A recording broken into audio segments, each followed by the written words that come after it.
Good evening, everybody. Monday morning quarterback, episode 26, here at our shop in Brownsburg with the assistance of a cameraman tonight, so we can show you how we dyno bump rubber stuff. So, just got back from Pocono Raceway, the final leg of the USAC .25 National Tour.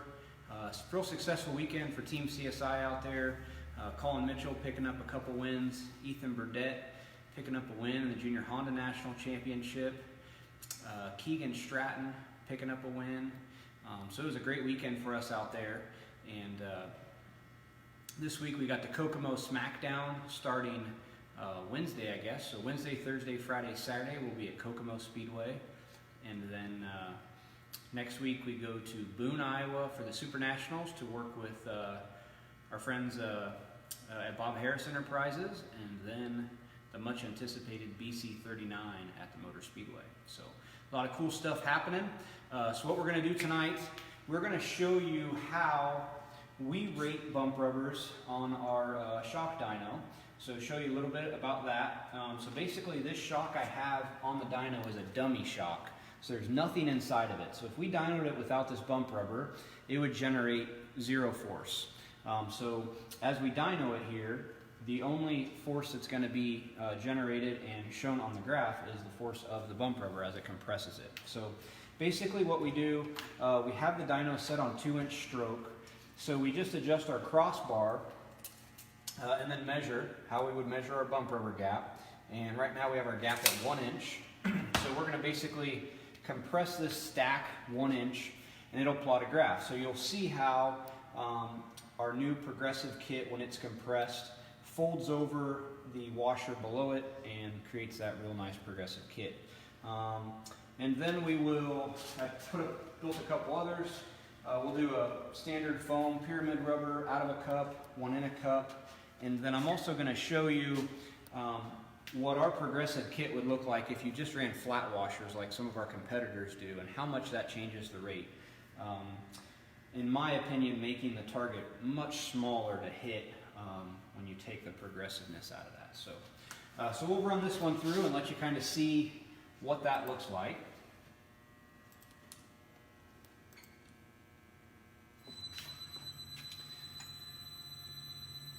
So again, it's just compressing at 1 inch.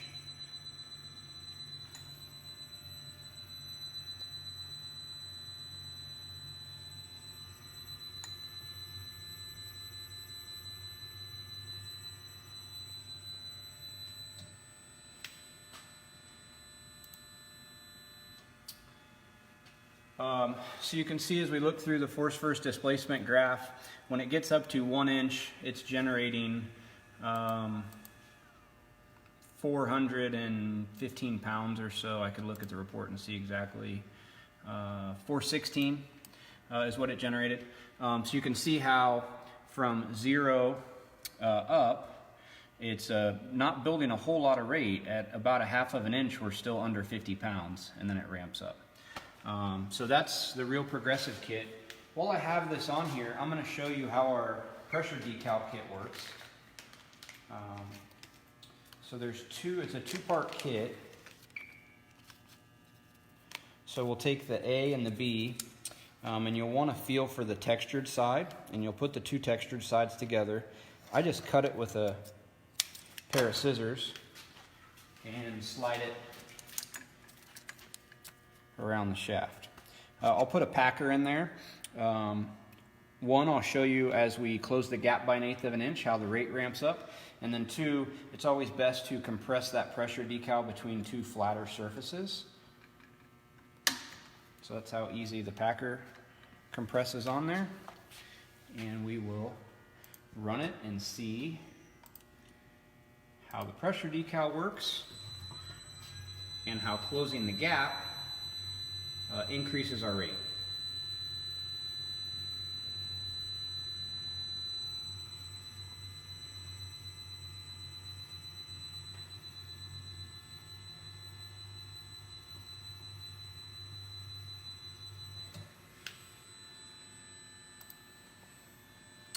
So you can see how closing the gap by 1/8 of an inch at 1 inch of compression, how much it increased our rate. and how we started engaging that bump rubber a little earlier and how that curve changed. We'll pull our little pressure decal out. Kind of neat. You could see the CSI that's etched in our packer. And basically what you do then is you just are going to come over and you're going to compare that color to the color on our chart that comes with it. So roughly about 900 pounds of force was generated there. I'll take this one off,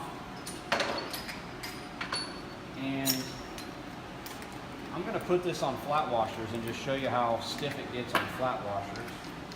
And then we'll go into the traditional foam style kits.